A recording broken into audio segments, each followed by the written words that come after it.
नमस्कार। आज शिव संहिता रे थिबा जोग सिद्धिर लक्षण विषय रे गोटे श्लोक अच्छे एवं सही श्लोकर भावार्थ को आम जानिबा।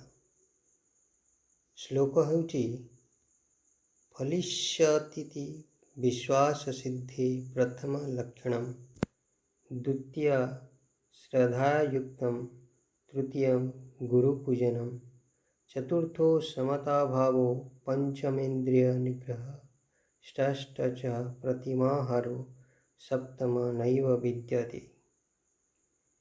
एही श्लोकर अर्थ हेउची एही श्लोकटी प्रसिद्ध प्राचीन योग ग्रंथ शिव संहितारू निया जाइछे, जेथिरे भगवान शिव योग साधनार सफलता विषय छटी मुख्य स्तंभ विषय वर्णना करिसेंती एवं कहिसेंती।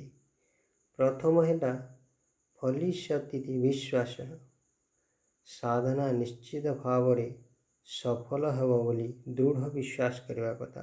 प्रथम यह हेउची आत्मविश्वास सफलतार आशा। प्रथम लक्षण ताहा हेबा कथा जे मो साधना दिगरे निश्चय सफल हेबी। द्वितीय है श्रद्धायुक्तम, आंतरिक श्रद्धा सहित सही सफल लक्ष्य को पाइबा पई योगरी निजको लक्ष्य साधन करबा पई ता प्रति श्रद्धा निष्ठार सहित जोड़ी रहिबा कथा। श्रद्धा बिना करा जाइतिबा कौनसी कार्य सफल हुए नहीं। साधना प्रति गभीर अनुराग और श्रद्धा रहिबा अति आवश्यक। तेणु श्रद्धा और निष्ठा नित्यांत आवश्यक अटे। तेणु यह होइछि द्वितीय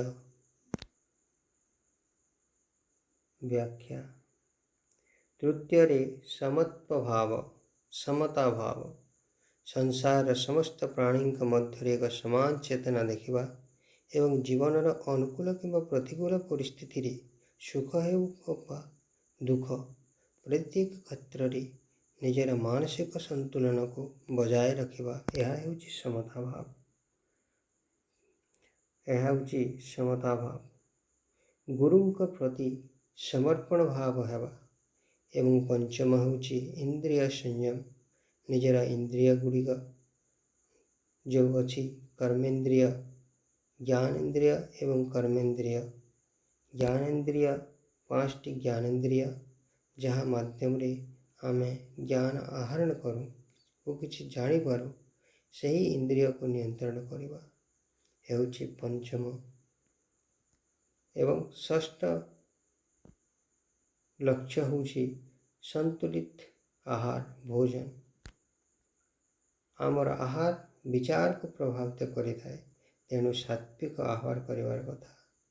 तेणु एही संहिता रे शिव कहिसेंती सर्वदा सात्विक आहार एवं शरीर एवं सुस्थ मन, शरीर मन और आत्मा को परिपुष्टित करुथबा भोजन करिबा नितांत आवश्यक। एवं सप्तम होउछि किछि छठी नियम संपूर्ण एवं यहाँ व्यतीत सप्तम मार्ग नियमर आवश्यकता नहीं। से छठी नियम जे कठोर भाव रे निष्ठार सहित आशार सहित जे पालन करे ता से निश्चय योग रे से सिद्धि लाभ करिबो। यह हेला एही शिव संहिता श्लोकर भावार्थ। नमस्कार।